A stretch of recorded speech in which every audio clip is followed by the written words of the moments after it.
There is so much to tell, and the trouble is the story isn't over yet. This extended family story is not unique or uncommon. It is very, very common on tribal reservations all over the United States and Canada. I was only 18 years old and a nursing assistant at Bridgeway Treatment Center in Minneapolis, Minnesota, when I first met Roland, a tribal member of 100% Ojibwe heritage and a patient at this center for alcohol treatment. The first 10 years of our relationship were a lesson in violence, welfare fraud, and gutter alcoholism. We watched as many members of his family died tragic and often violent deaths. There is an epidemic of despair in Indian country. People are dying physically, emotionally, and spiritually. When we began our political involvement, it was as much a surprise to us as it was to anyone else. We never expected or looked to get as involved as we had been. The Lord just seemed to be opening one door after another. And despite the many struggles my husband has had in life, he began to see and speak ideas and concepts that it could only have come to him through God's guidance. Roland's biggest, strongest desire of his heart was that his children, grandchildren, and entire extended family on the Leech Lake Reservation come to the saving knowledge and acceptance of Jesus Christ. His concern was for the overall spiritual, emotional, and physical health of the many tribal members. Roland's growing relationship with Jesus Christ, coupled with his increasing conviction that much of the reservation system was actually harmful, led him to some amazing life experiences.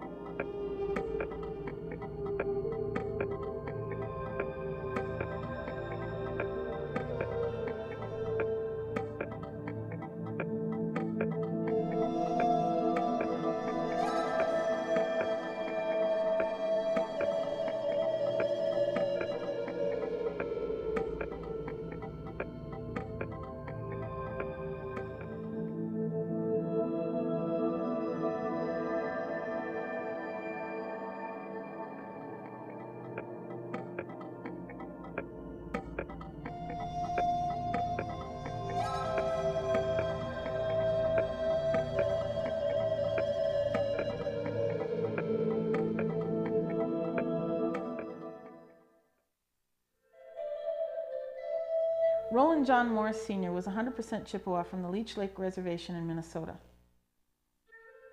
As a baby in 1945, he lived near the lake with his family in a small house without plumbing. Until he was 5 years old, he spoke only Ojibwe. When his mother remarried, he stayed with his grandpa in the woods near Leech Lake. The rest of his many siblings stayed with his mother and stepfather Jacob, who were both heavy drinkers at the time. The drinking wasn't the reason that Roland went to stay with his grandfather. Grandpa drank too.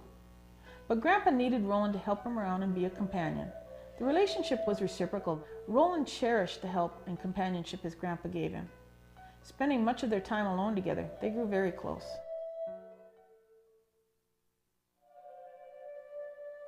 Roland spoke very fondly of his early childhood. He told me that they used to camp by the lake in large groups, and he described traditional events such as powwows and racing. Roland stayed with his grandfather until he was 5 and it was time to begin school. He adored his grandfather and really didn't want to leave. At the gatherings in the woods, Roland continued to learn from both his parents and Grandpa the traditional way of life and food gathering. Roland's mother and stepfather were also Christians now. As Christians, they were determined to raise their children to be sober and love the Lord. They had all of us kids sit at the table after dinner for Bible study, Roland remembered.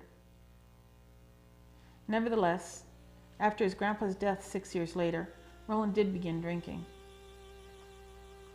His parents, who had no problems with spanking him when he was younger, now backed away somewhat. "You make the choices. Just don't come crying to us when you get in trouble," his mother said. Roland took to running away from home and getting into trouble with the law. Finally, he was sent to a foster home and then to a boys' reformatory.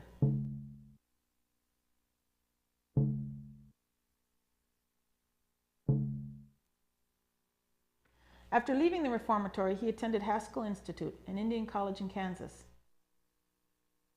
There he trained as an architect but dropped out after a year. He enjoyed the work, creative design appealed to him, so he worked as a draftsman for a couple of years back in Minnesota. Roland was in and out of jobs for the next few years. His life alternated between trying to pull himself together in alcohol treatment and getting drunk, and it fluctuated from honest workman to social outcast, and back again. He had gotten a girl, pregnant, and felt he was in love, so they got married. By the time he was admitted to his 5th treatment center, they had 4 kids together. Well, back then, that's when he drank a lot. See, we were living over in South Minneapolis. But Roland and Jiggs had a rough time together, and prior to that 1979 stint in treatment, Roland hadn't lived with Jiggs for about 6 months, and he didn't see much chance of returning to his marriage. As I remember, they got a divorce and split up and got a divorce in '79, I think. And my youngest sister was born in '79 too, so.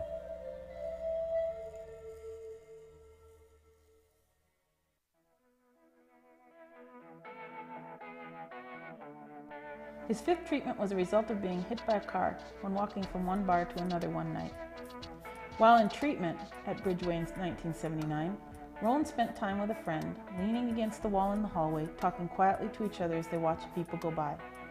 Swinging his cane in his hand, Roland was always nicely groomed. His clothes, including his jeans, were always pressed and the cuffs of his sleeves carefully and perfectly rolled under twice. He always had a big smile and a hello as I, a white, blonde, 18-year-old nursing aide, approached. Roland knew my interest in his culture and taught me some of the language. There is no word that means goodbye, he told me. There's only a word for see you later. In our culture, we never say goodbye because we know we will see each other again in the next life. Gegawabamin, minawa? That means see you later. He had me repeat it about 20 times before he was satisfied. I made myself memorize it then, figuring that someday I'd have to use it. I thought Roland understood the deep reality of the hidden spirit world, something materialistic and destructive white people had no understanding of.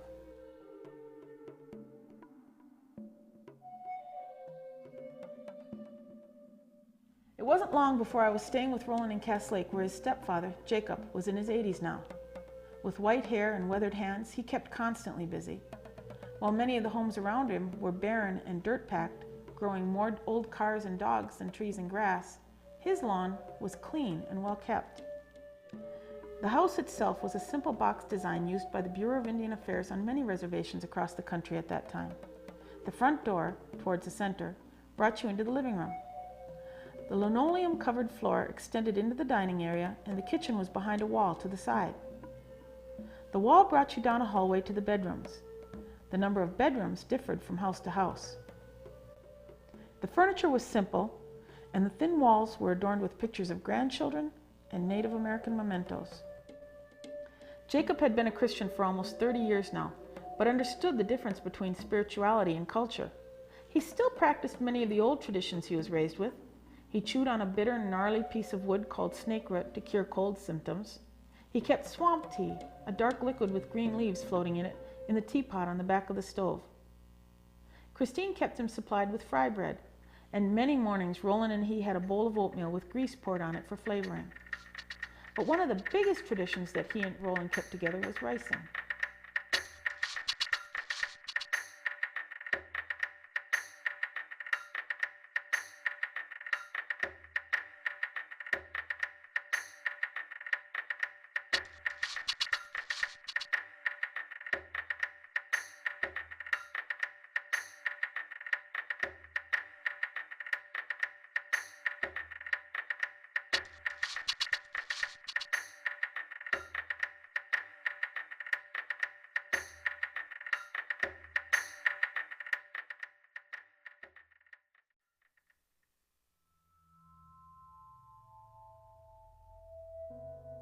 As Roland left to go ricing with Jacob one morning, I sat with Roland's sisters around the kitchen table. The atmosphere was relaxing, and the sisters talked about living on the reservation. "It's hard to get jobs around here," one said. "White people won't hire Indians, and a person can only get a job with the tribal government if they've got connections, like a family on the council." The whole tract bore that feeling of live and let be. Days never seemed to be structured. Things got done when people did them. Most of people's time seemed to be spent visiting, not because there was anything really special to say, nor because they hadn't seen each other just the other day, but just for something to do. Roland would just up and decide to get in the car and go visit someone, or someone would up and decide to come visit him. Heck, Roland didn't even need to arrive at a house in order to visit. He'd stop the car in the middle of the road if he saw someone he knew walking. Once arriving at someone's home, people always offered food. "Pull up a plate," they'd say. "You better eat something." It was considered rude not to offer a visitor food. No matter if there was just a very little bit to offer, they gladly stretched it. Dinner table conversation wasn't like the silent greetings from car windows. Joking and teasing was the norm. Laughter was frequent. But it wasn't the only thing evident. Roland, while sober, was one of the stable men in his family, and the one many came to for help. He used to take care of my money for me every month. I used to get VA, and I used to live on the street. Roland took in anyone who needed a place to stay, whether brother, sister, niece, nephew, cousin. His only request was that they not drink or do drugs in his home. His 4 children also came to visit every weekend, so his spare bed was rarely empty. But Roland struggled with the pain that many in his family were experiencing. He loved them all, but had no idea how to help stop all the violence, alcoholism, and drug abuse. It was hard to watch the people he loved continually hurt themselves and each other.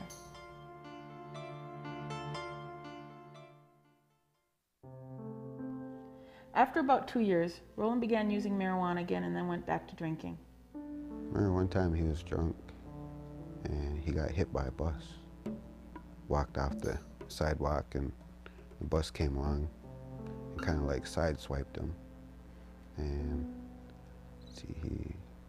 can't remember, he broke his knee, I think.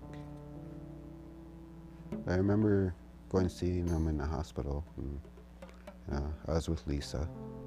I think that's when he started getting addicted to other things, his pain medications and stuff. And after he came out of the hospital, he dealt with that, had his troubles, and which probably led more jail time, and being in trouble with the law. They brought Bessie in last night. I sure was surprised to see him this morning. He just looked at me and started laughing. He's in here for 30 days, and his brother should be in here tomorrow again. He just got out about 3 weeks ago. Another old partner that I haven't seen in quite a while came today too. He was sure surprised to see me because he said that the last he heard I was supposed to be still sober. Then his brother should be in too in a week or so. He was giving me hell for drinking again, but you know me, I just told him that it was my doing and that it was all right for me because I know it was my mistake. But I guess I'm paying for my mistakes now, and that I will be paying for them for quite a while.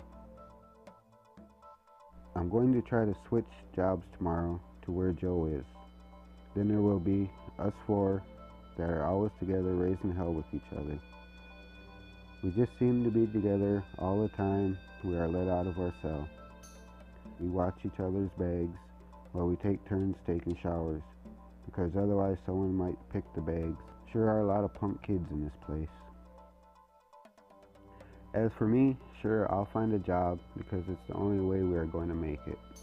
And if things go right, they should work out eventually, but it'll take a little time. Through the next 6 or 7 years, Roland again alternated between the county workhouse, alcohol treatment, and being a drunk. He used to do heroin. He was really hooked on that for a while. Just that, marijuana, speed, mainly speed, keep you up, keep you partying more, longer. I remember, my Uncle Roland, without Lisa knowing, he'd sit in the pour me a drink and he'd just set it off to the side there, and then he'd take off. Then when he'd take off, I'd grab that cup and walk around the garage or something, and put it in a pop can and then walk around with a pop can. I think it was 11. 11 years old, staggering around. But what can I say? I just didn't give a damn about what I was doing to everyone around me. You only go for what you know. So, and all I knew back then was people getting in trouble, drinking, partying. So I started doing it. Just remember that there will be better days ahead. The days that you are going through now are days that can be looked on as experience, even if they were some bad days. I'm pretty uptight for some reason. I just don't seem to have the willpower to take it as it is.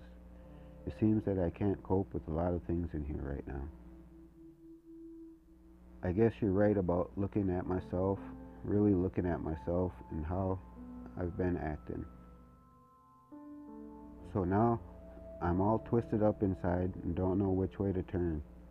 Just like you and everyone else said, I'm too selfish and that I can't seem to open up to anyone, and that I don't let anyone get real close to me and my feelings.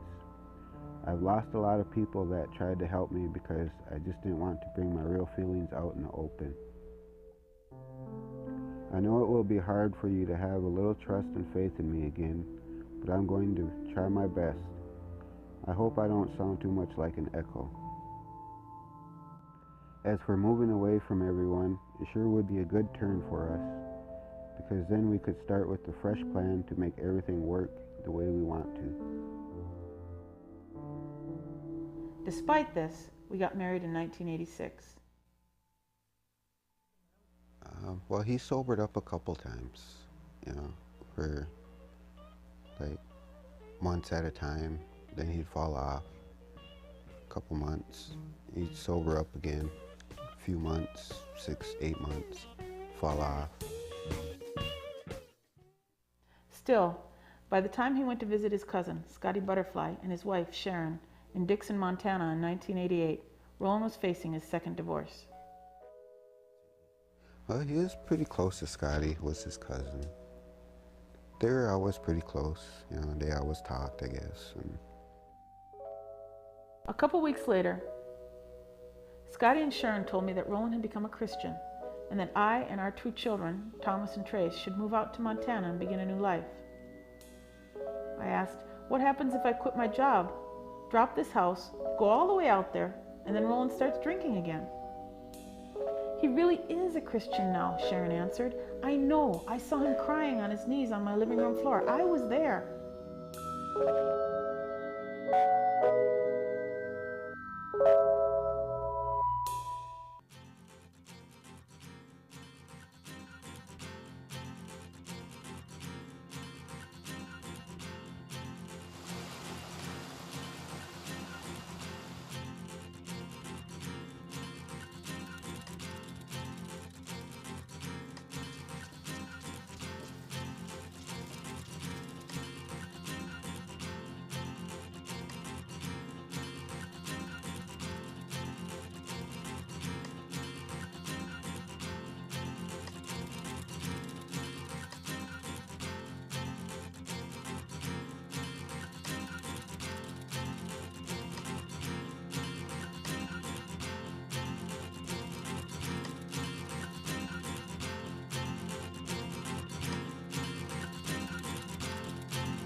Moise seemed to be a place of peace after all our years of turmoil. But Roland never forgot his family back home in Minnesota and continually prayed for them.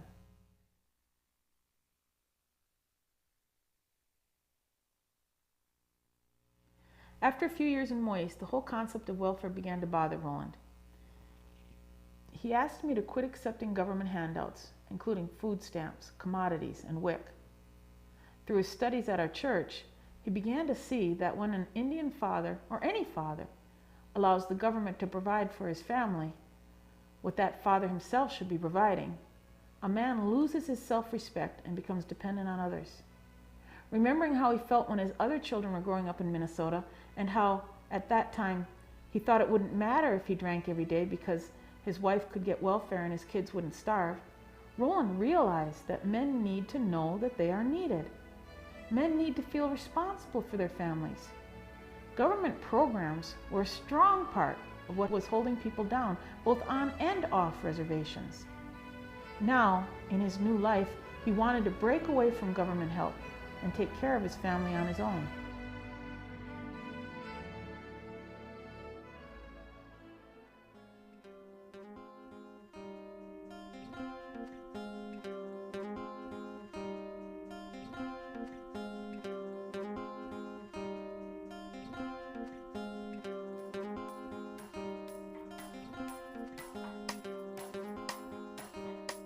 I understood that, but we now had 2 more children, Melissa and Timothy, and I wasn't happy with his decision. I asked, well, let me go back to get commodities one more time just to stock up. I didn't get everything I could last time. No, he said, we have an income now. We should be using that instead of expecting other people to support us.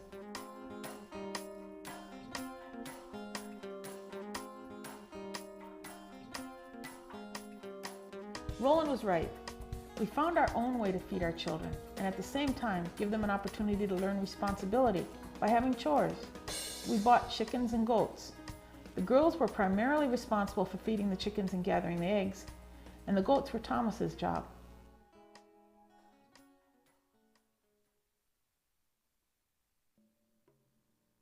Sometime later, Roland and I read an article in the paper about a family in Idaho that was trying to keep their 5-year-old adopted son.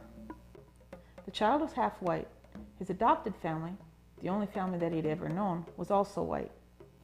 Although the white mother, birth mother, had given the child to the family as a newborn, and his native father had never shown any interest in him, family on the reservation was now trying to get custody of him through the Indian Child Welfare Act.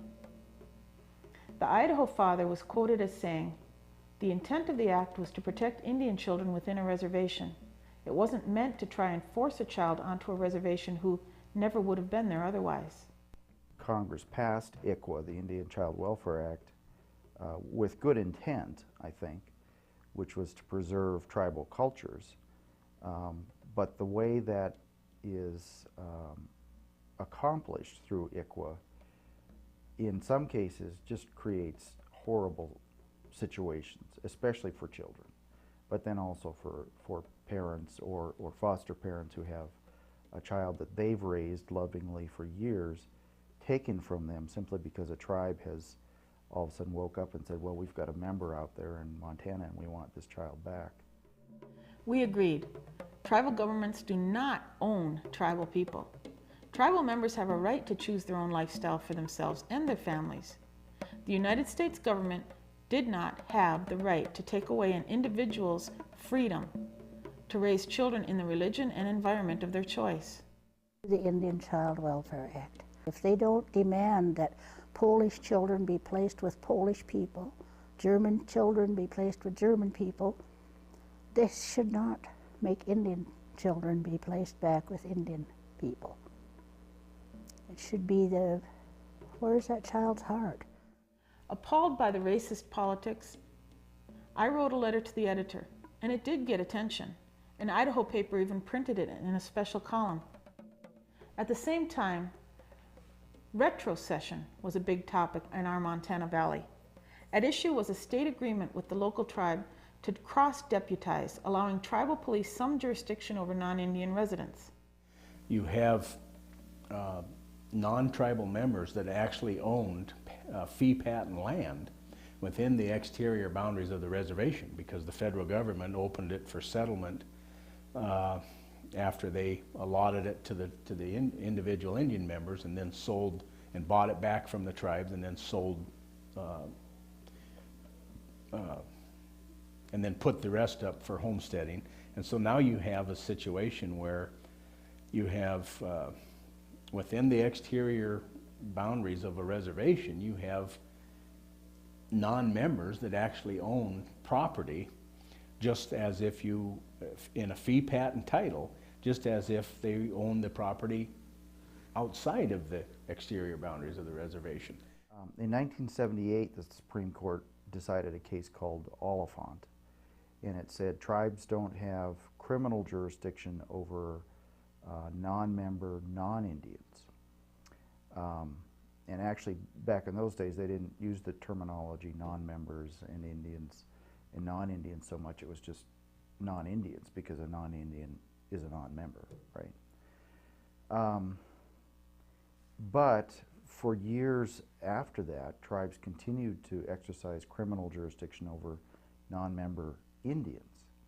And some of the problems that arise from that is tribes don't have constraints from the United States Constitution. They have their own constraints, but the United States Constitution doesn't apply to limit tribal sovereignty, and consequently tribes can do some things which would be in violation of the United States Constitution. Now, the Indian Civil Rights Act, called ICRA, I-C-R-A, Congress passed that in 1968, and that imposes some limitations that are somewhat similar to the Bill of Rights on the exercise of a tribe's powers, but they're not identical. So a person who is not a tribal member could end up being prosecuted in tribal court and not have had all of his or her federal constitutional rights, like to a trial in front of a jury of his or her peers. Many tribal courts, I think almost all, limit juries to members of the tribe, which means that if you're not a member of the tribe, automatically you're not going to have a jury of your peers. And you know, since tribal members are citizens of the United States also, and since all this takes place within the boundaries of the United States, it seems to me that they ought to have all their constitutional rights, whether they're subject to a tribe or not. And so the issue becomes, where does proper government jurisdiction lie within those lands? From the non-member perspective that owns the private land, he wants to be recognized as a citizen of the state of Montana, because that's where he pays his taxes, that's where he votes as a citizen, and he feels like that the Constitution recognizes him as a citizen to the full extent as anybody else, no matter where they live. From the tribal perspective, there's resentment that the situation has even occurred, and I mean it's debatable on how it took place and if it took place in a proper manner, and they assume that they should have jurisdiction over all the lands within the exterior boundaries of the reservation, regardless of who owns them. The non-Indian population rose up against the agreement. Non-member residents felt strongly that without a voice or vote in tribal government, they should not be subject to the tribal government's jurisdiction. Roland was also concerned about tribal jurisdiction over non-member Indians such as himself. The issue was all about not having the option of voice or vote in the government that has jurisdiction over you. And what's happened along the way, and Roland in his position was caught right in the middle of this, is that regarding tribal jurisdiction over non-members or members of a different tribe within a reservation, which was Roland's situation here. He wasn't a member of this tribe, but he was subject to tribal jurisdiction, even against his will.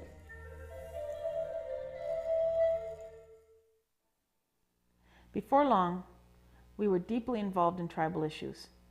Having watched many family members die tragic and often violent deaths, Roland had come to believe that it was the current reservation system that was doing the harm. They had found a young girl here. She overdosed. In this house? Yep, they found her. I don't know if they found her in there. They said somebody said the bathtub, and then somebody said the bedroom. But they had a niece that was involved with it, and apparently they had her wash this girl up, and they were going to try to take the body and go hide it. But somebody that was with them chickened out, and they called 911. So after that, that's everybody's come here to buy their pills or whatever. There is an epidemic of despair in Indian country. People are dying physically, emotionally, and spiritually. Roland didn't talk a lot about politics, I don't think.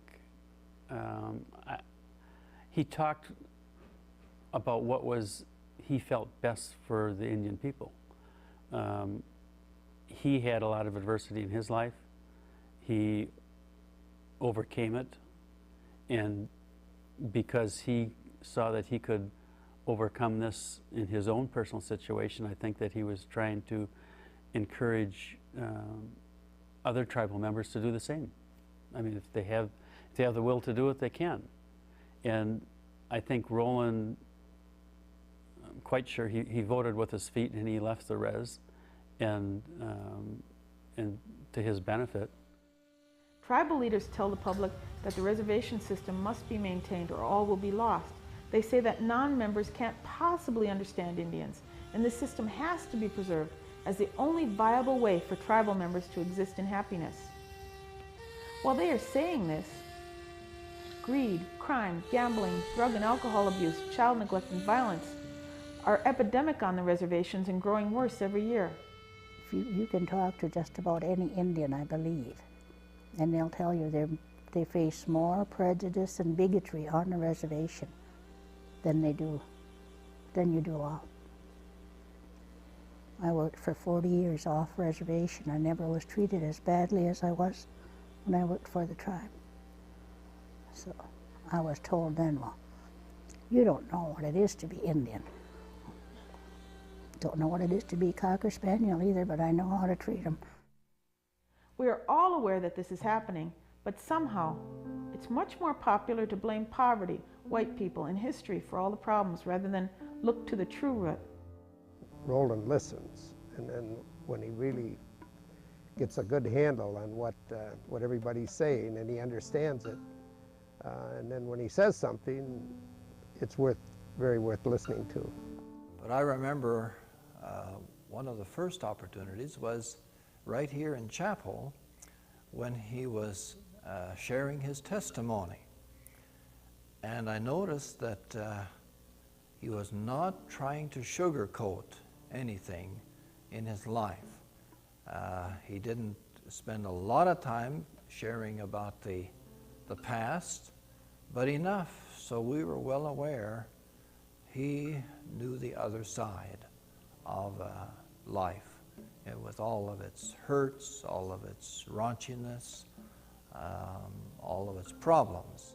One thing that Roland expressed that we believe is the whole reservation system to us on the federal level is basically, I would say, racist on the part of our federal government.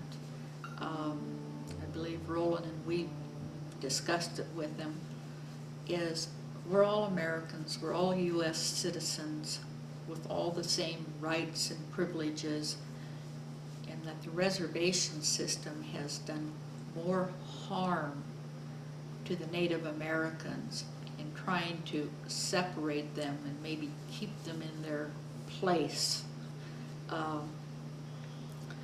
Whereas just do away with it, everybody is a U.S. citizen, American, we all have our own abilities to make it on our own, to be what we want to. He believed federal Indian policy in particular was a system that encourages and nurtures problems. It is set up to encourage greed, anger, dishonesty, selfishness, and power struggles. He also believed that what tribal governments call self-determination and sovereignty are often just terms used to keep political control over tribal members. Their whole thing was equality on the reservation, that tribal members and non-tribal members should be treated the same regardless, and it's something that just isn't happening. So in 1978, the Supreme Court said, well, tribes can't exercise criminal jurisdiction over non-Indians, but until 1990, tribes were allowed to exercise criminal jurisdiction over Indians. And then in 1990, in a case called Duro versus Reyna, the United States Supreme Court said there's no principled reason to treat Indians worse than non-Indians, so tribes can't have criminal jurisdiction over non-member Indians. And soon after that, I think in 1990, in a rider to a defense appropriations bill, Congress essentially overturned that ruling, saying that tribes can have jurisdiction over non-member Indians. They've advocated this notion that the tribe here should just manage the bison range, and along with that, of course, apply their tribal member management preferences, which is a major change because the Federal Equal Opportunity Act,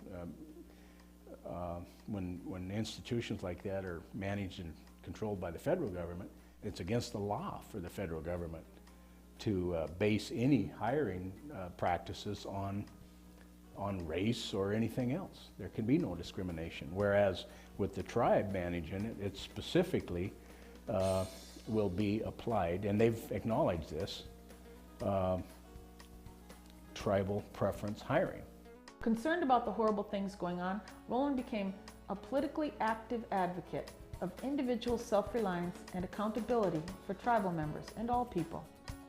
Yeah, and Roland and Lisa became involved in the bison range issue to some extent, you know, because of their, again, I think from Roland's understanding and Lisa's understanding of the bigger picture here.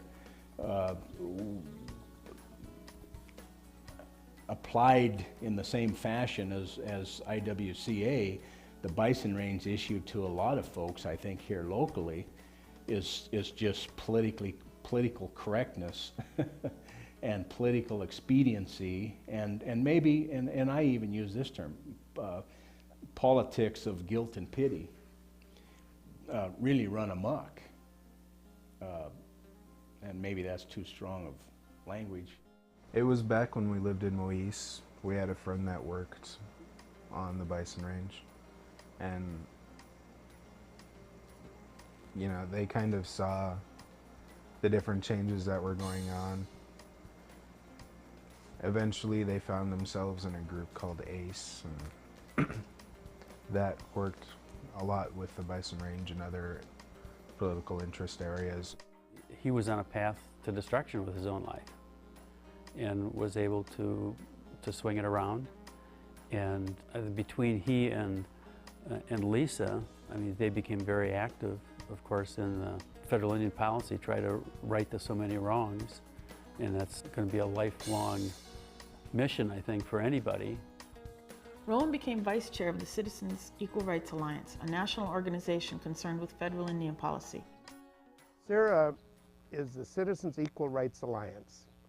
CIRA was formed in Montana about 20 years ago, and it was formed to help tribal members, work with tribal members to ensure that all the citizens living in a ceded reservation area that's now called Indian country, they would work together to ensure equal rights for everybody. Federal policies. And that's where that's our focus. We're not focusing on individual tribes, we're not focusing on individual tribal members. This group focuses on federal law, federal issues, and that's all we focus on. During these years, he testified before state committees, the Senate Committee on Indian Affairs, and the Minnesota Attorney General. And on the state tribal hunting and fishing agreement, Roland testified over in Helena, and we saw him over there about that. He believed that the tribe had the right over some of their issues and some of their own fee lands, but that it was overstepping of trying to exert influence where it shouldn't be. And so just those things like that are the little things that create animosity between folks, And it's not that non-tribal folks and tribal folks aren't good neighbors. They want to be good neighbors. But you have, again, this federal government entity way back in Washington, D.C. or in some regional office like Denver that makes these decisions, and it really doesn't impact them, but it causes the local folks to have to live with these, what really are discriminatory policies. So Roland there, he got up right in the, and it was a packed room at Wellstone's office. We started there, and he just said, why isn't Senator Wellstone here? You know, why isn't, he really, he did just what he should have done. He said, why isn't he here? Why isn't he listening to the citizens? You know, they just run from this issue. They're afraid to talk about it because it's so corrupt. It's lawless, it's unconstitutional. When they see it coming, you know, they kind of hide. Well, it's hard to get to talk to a person publicly. I'm a East Lake Indian. I'm growing up there, but I moved out to Montana. And I'm a vice president of SERA, a national group that helped Indians and non-Indians fight for freedom and for their rights on and near reservations. But I'm a little upset, I'm a little discouraged, I guess you'd call it, or because Senator Wellstone isn't here to listen to what we have to say. I mean, he has to send some people over here to sit and take notes for him. I mean, I think he told us right away that one of the big issues with him was ICWA, and that he was taking care of some grandkids. They were a family unit with his kids, he and Lisa's, and that this tribalism thing and controlling kids' destiny, children's destiny, was wrong. It was at a SERA meeting in Washington, D.C., probably 96 or 97, and he impressed me immediately. Probably even more so than most of the people who were at that meeting, because he came up and introduced himself to me. I think at the time he was a leader of an organization in Montana, and he came up and introduced himself to me and looked me in the eye and shook my hand and said, "I'm Roland Morris, pleased to meet you." And I had a sense that this was a very genuine person with that didn't carry a lot of pretense. What you saw was what you got, and I immediately liked him. And my first impression was that I thought, well, golly, you know, he's not very talkative, so I thought, well, he probably is just here the way I am, you know, just invited to come along and came along. Well, after he started to speak, I realized that he really knew what he was talking about. He had lived on a reservation. He knew what it was like, the backbiting, the oppression, the being held down by your own tribe, being, how do I say, put down constantly because you didn't support the tribal government as it existed, because our tribal government is quite flawed. You know, he talked about, you know, treating people the same, and some of the problems and how some of those the policies that are out there could affect, you know, he and his family in an adverse way, and so he had great conviction and talked about that and didn't care who he was talking to and expressing his honest viewpoint, whether it was United States Senator or Frank Corto from Onamia, Minnesota. It didn't make a difference. I mean, he said what he thought. And I appreciated his honesty about things that had happened, things that he would like to see happen. And I just considered it a great privilege to meet him. Get involved in our case. Basically, I asked and got permit from the cook. In 1999, a news service reporter from Washington, D.C. came out to Montana to interview Roland. His subsequent article was published in 30 papers across the United States. As time progressed, Roland became more and more convinced of the importance of the spiritual transformation that had so changed his life and the life of his family. Pray in Jesus' name, amen. I was just explaining to the group up in the house a little bit concerning baptism. In the early church, when people were saved, when they accepted Jesus Christ as their Savior, baptism was the next step. I love what Jesus is doing for me, and I want to do something back for him. He took the desire of alcohol and drugs from my body completely. I used to be a drug addict and an alcoholic, but he wiped that clean. I started over about 12 years ago. Now I want to start over again and rededicate my life to him.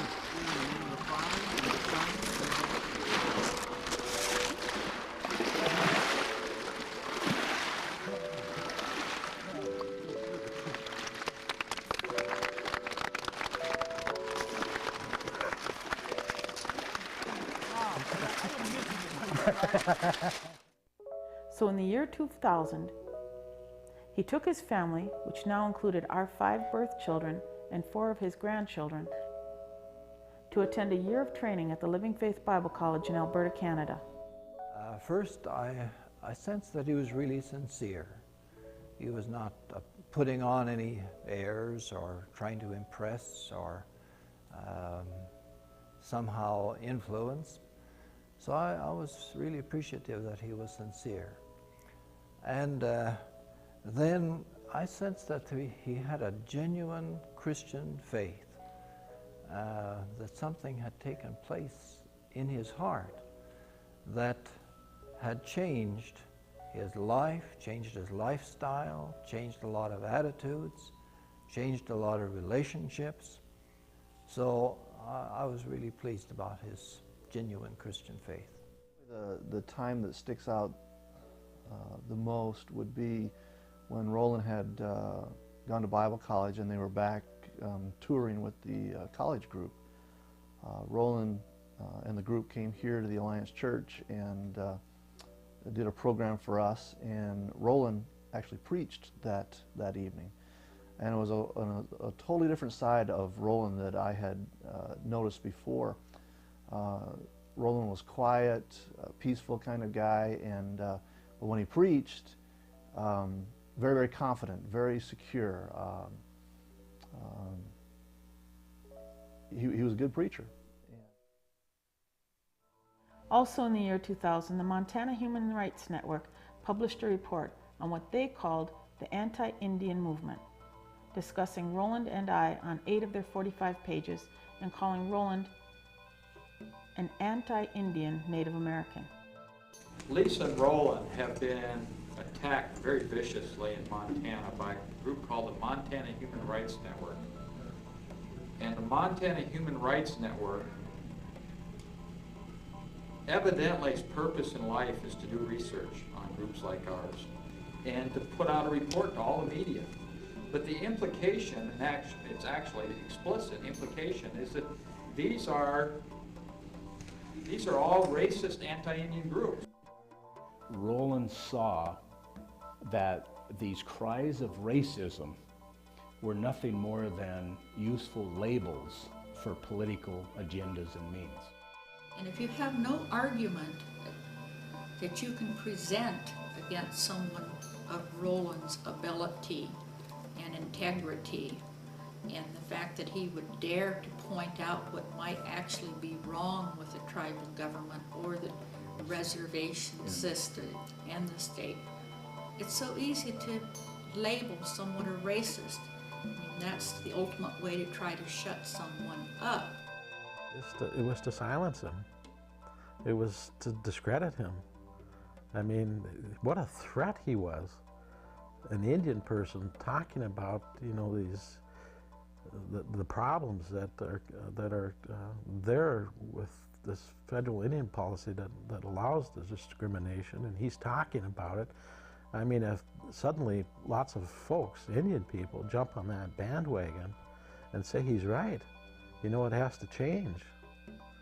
I mean, from a political perspective, this man has to be silenced. And what better way to silence someone than to assign a nasty label to him? Sometimes you can see what your race is doing, possibly more so than an outsider. Do you understand what I'm saying? And he was brave enough to speak his mind about it. But as far as being racist, I know. I think he was standing for what he believed, and he could see things that perhaps they were doing that he felt was wrong. Well, I tell you, people refer to me as Apple Indian, red on the outside, white on the inside. My family has never taken anything that we haven't worked for. And I think that's what's lacking with reservations. Don't give us anything, make us work for it. Give us a shovel and earn it and keep our self-respect, motivation. But racism is the only place I can really say I've been aware of racism is right on the reservation. The reservation people are down on other Indians, or if you're not more than a 1/4 degree blood quantum, they think they give you the feeling that they're better than you are. They should be the ruling race. And Indian, any more than being German or Polish or Japanese, is not by how many drops of blood you have. I'm proud to be what I am, which is probably half Indian and half something else. I don't know what. They don't keep measurements of the rest of our pedigrees, you know. Roland and Lisa brought a lawsuit against Ken Toole and the Montana Human Rights Network for publishing that, and they put it in 2 or 3 different publications. They essentially said he was, Roland was a racist against Native Americans, and that was wrong. Their basis for saying that was that Roland, I think, took a very principled position and said tribes shouldn't have governmental power over people who are not tribal members, whether they're Indians or non-Indians. And he never compromised that. It was on criminal issues and civil issues. The irony of this whole thing is that it's actually federal policies that want to maintain the sovereignty, so-called, of the tribes and tribal governments based on race that are actually what's more significantly racist, rather than Roland's emphasis on, look, race doesn't matter here. And that's, well, I thought it was outrageous. We did some discovery into it. I deposed Ken Toole, and as it turned out, Ken didn't know the rules or the law of tribal jurisdiction at all. He'd never read a case. He'd never read a law review article. He just had this view that tribes should have control over everyone within a reservation. And anyone who didn't agree with that, he assumed was a racist. However, Roland persisted. What the outside public needed to know is that an epidemic of self-destruction does not happen in a vacuum. And what the public really needed to understand is that tribal leaders are human, and as such are not immune to the seduction of power and money. Seems like when money's involved, I don't care who you are, you know, you kind of lose track of what's right and what's wrong if you get your eye on them at all, and that's not good for anybody. At the hands of their own government, tribal members have experienced the denial of civil rights, including the freedom of speech, press, religion, and assembly. They have experienced coercion, manipulation, cronyism, nepotism, criminal fraud, ballot box stuffing, and other malfeasance. Tribal members have even experienced the denial of simple parental rights.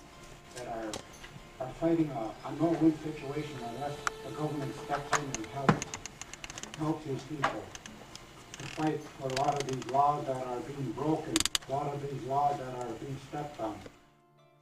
The issues that are brought up are really hard.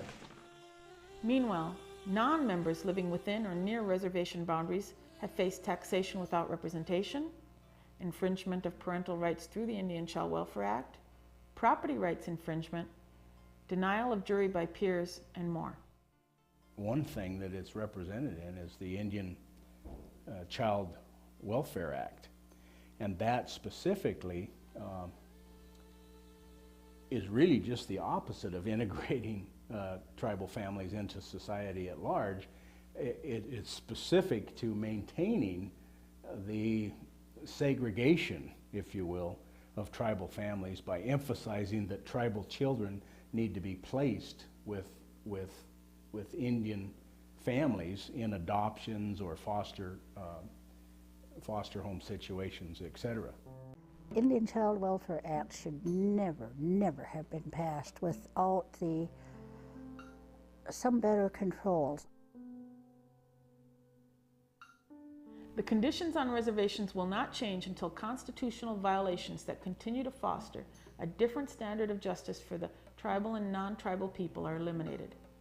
There needs to be a workable system of checks and balances within tribal government, an ability to hold tribal governments accountable without fear of retribution, and judicial decisions which are consistent with justice for all within Indian country. If we really followed the Constitution in the 14th Amendment, everybody being equal, we wouldn't have these problems. I mean, that would erase everything, because everybody would be treated the same, as the Constitution says. The founders of the United States Constitution understood from past experience with tyranny that a system of checks and balances was necessary in order to allow people life, liberty, and the pursuit of happiness. And although the U.S. government still struggles with its own corruption, this system of checks and balances has given us a measure of protection that without which we would be in much more serious trouble. There is not a government in the world that is immune. Humans are partial to power and money. With sovereignty as a shield, federal government cannot audit most tribal monies. The tribal government system and current federal Indian policy nurture an environment where manipulation can thrive. These areas just became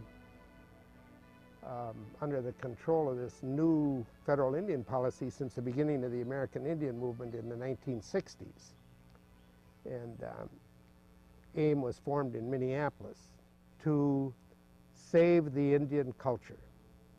But what it really is, and what it has done, is that it has enslaved the Indian people, taken away their former form of government, which they created themselves in business committees, but it's now run out of Washington, and the reservations have been in a mess ever since.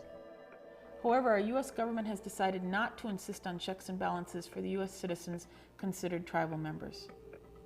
The U.S. government has also declined to maintain other protections U.S. citizens enjoy. The Bill of Rights doesn't even apply to tribal members on the reservations. That raises a number of problems. The first obvious one is equal protection. You know, Congress can't treat certain segments of society worse than others simply on the basis of their race. If it's going to make that categorization, it has to pass what's called strict scrutiny. It has to have a compelling state interest, that's a federal interest, to treat a specified group of people in a way that's different and especially worse than all other Americans.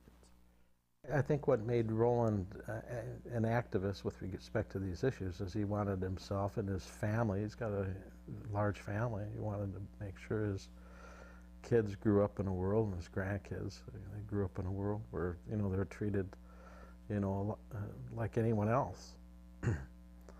And we've got some policies in place at the federal level that don't allow that to occur, and in fact discriminate against, you know, people, especially Indian people. You know, Indian people on reservations don't have the same rights that you and I as American citizens have. When they say Columbus sailed the ocean blue, well, anyway, we were captured. We have no rights except what were given to us. We have no sovereignty except what was left to us by Congress. We are citizens first of the United States, and if we're not, why did my husband spend 3.5 years in a Japanese prison camp defending this country? Why did my son get sent to Vietnam, where he suffered a lot of indignities? Here we're going around the world in the UN preaching this freedom and democracy.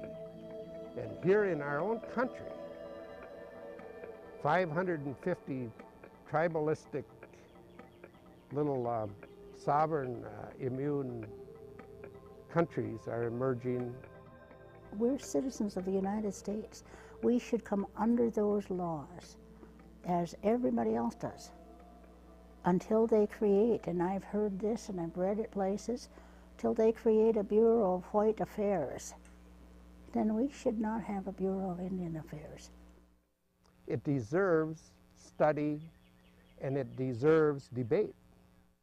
Sadly, 2 different staff members of the Montana U.S. Senator Conrad Burns told us that there is nothing Senator Burns will do unless all 500 tribal governments agree to it. Senator Burns said that it is up to the BIA to address the problems. However, the BIA told us that any changes that need to be done have to be done legislatively. So in essence, there's no one willing to address these issues. Perhaps it has to do with tribal casino contributions to federal campaigns. Tribal casino contributions to federal campaigns now account for billions of dollars every election year. Strangely, new campaign reform laws don't address tribal contributions. Tribal entities can continue to give under rules for individuals, not as foreign governments or corporations, despite their sovereignty. Of course, the campaign finance laws and all of the casino money that's going into politics now, obscene. And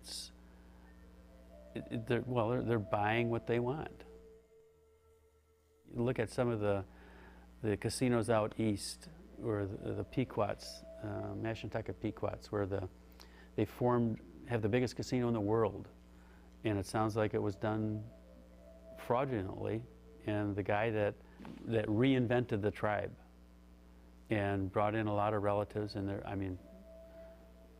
I'm sure that most of them were less than a quarter. Why haven't many other tribal members risen up in anger?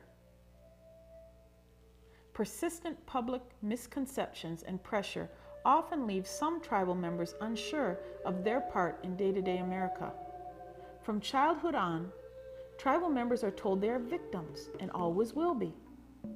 In addition, pressure to perform and live traditionally comes from both outside the tribe and within. It comes from patronizing outsiders who love to think of tribal members as zoo exhibits, to accusation from one's own friends and relatives of being anti-Indian and apples if one doesn't conform.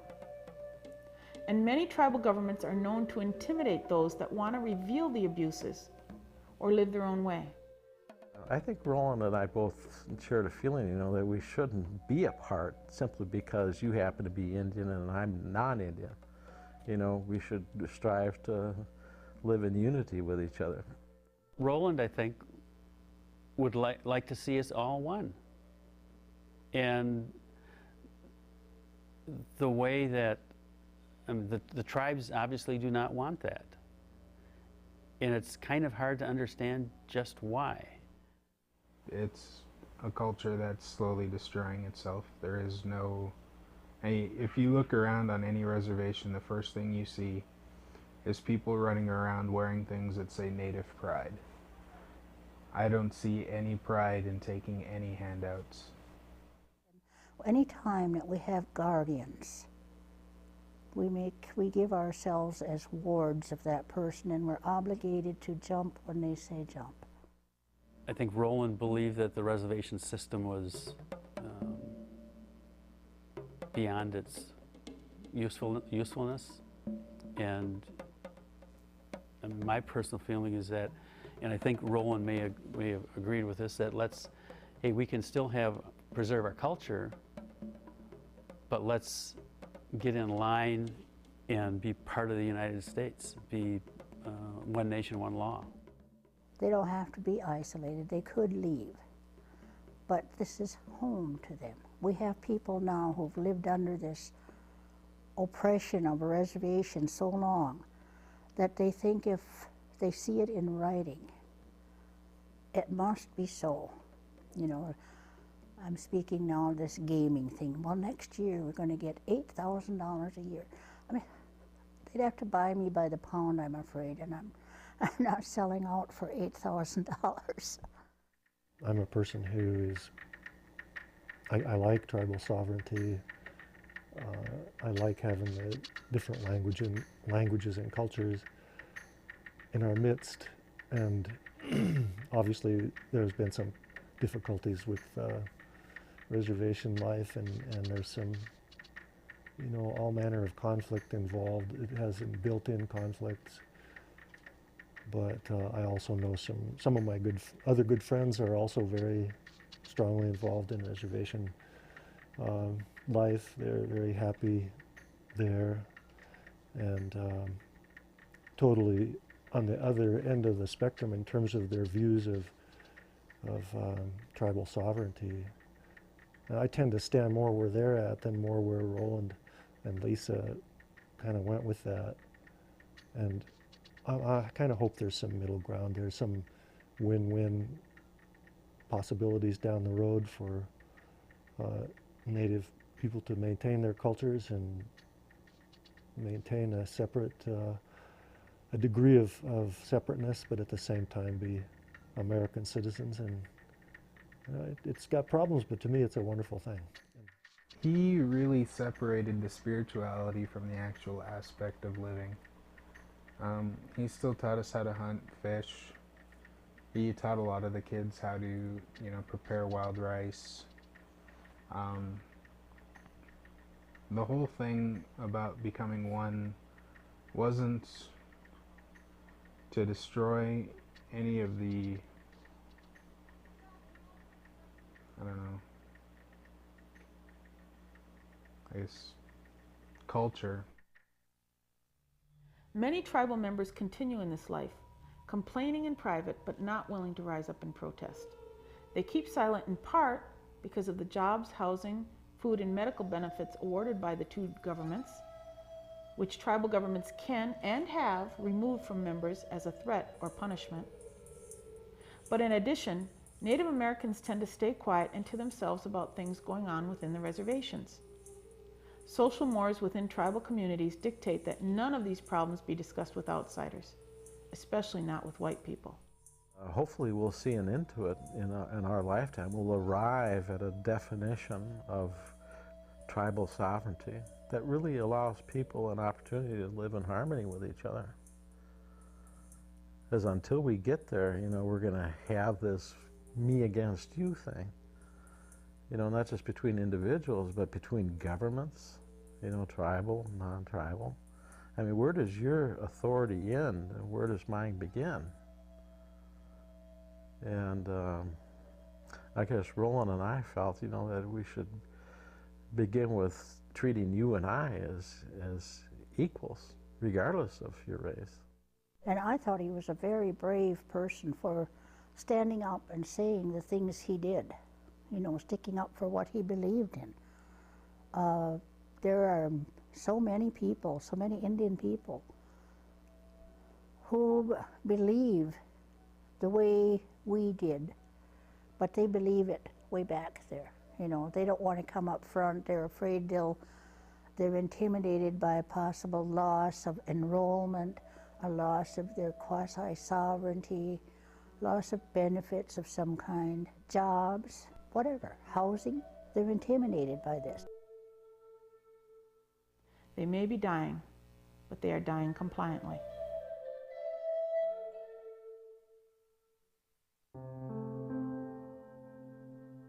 And Roland was dying as well. In the year 2000, Roland was also diagnosed with advanced prostate cancer. But still, even yet, he persisted. It surprised all of us. We weren't really too sure what to think about it. In 2004, despite the deterioration of his health, but with faith in Jesus Christ, he made his annual journey to Washington, D.C. to speak to senators concerning his important message, as well as speak at the National Press Club. My main concern is an act that the government passed, the Federal Indian Policy passed, ICWA, the Indian Child Welfare Act, which gives me no rights for my kids at all. Any will I make, anything I say, the Indian Child Welfare Act supersedes it. I have no say against on who's going to happen to my kids when something happens to me. And a lot of the things that are going on reservations are really corrupt. If you speak out against them, you can lose your house, your home, your job. It's hard to speak out against such a big government that has more deeper pockets than I have. So I can't do much, but I can speak out once in a while and say what I want to say, even though I'm scrutinized for what I say. I'm called a racist. I'm called an Indian hater. I don't hate the Indians. I hate the government, the federal government, that what they're doing to us, small people. I think that's indicative of how strong Roland felt about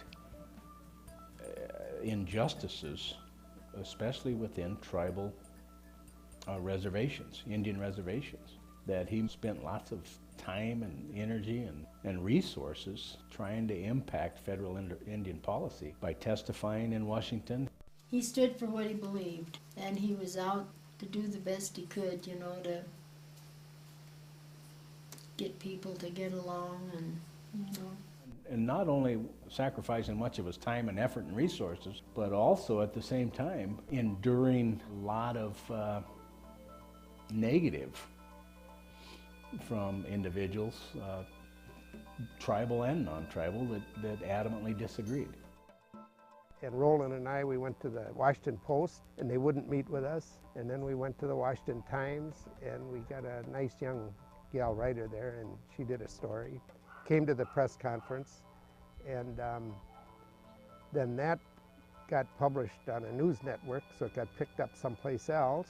The last newspaper article he appeared in was on Friday, May 14, 2004, in the Washington Times.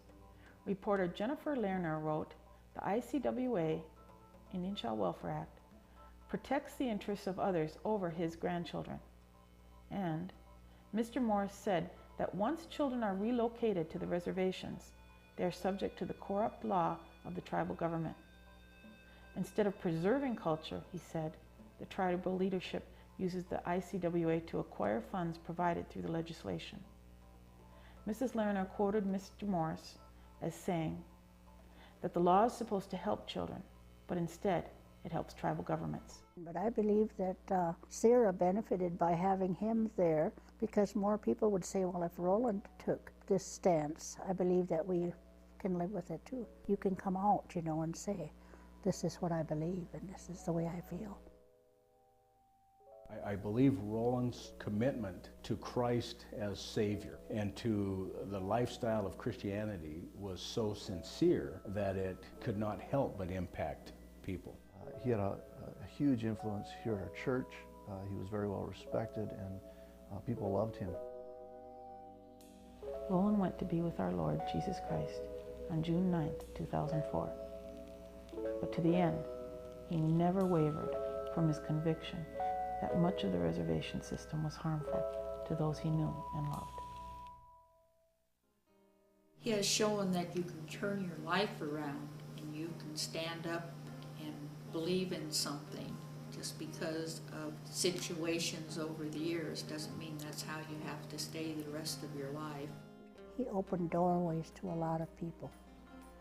I think there are people speaking up today who maybe never met him, but because of his writings and because he was talked about, you know, not so much what he talked, but what he was talked about among Indian people.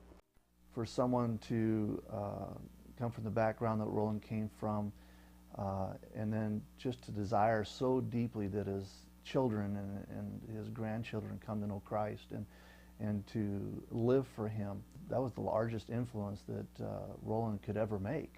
whether in his family or his community, the world around him, his whole desire was to see people come to Jesus Christ. He was a wonderful man, and that's a tremendous loss. Good friend. Good friend. You should have been at the church when they had this funeral over there. Yeah. I've never seen so many people. It's like how many lives he's touched up there. And I didn't know all these things that he done while he was out there.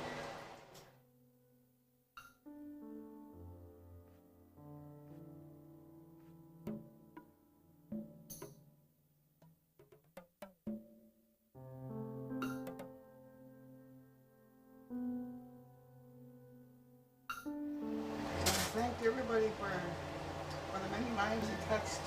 And said it's time for him to take him home. Sometimes it's hard to take it in that he was so well known all over. And I don't know.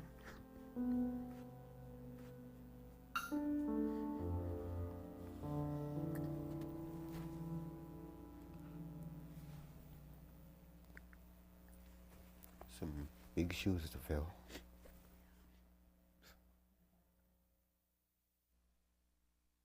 Gigawabamin, Minawa.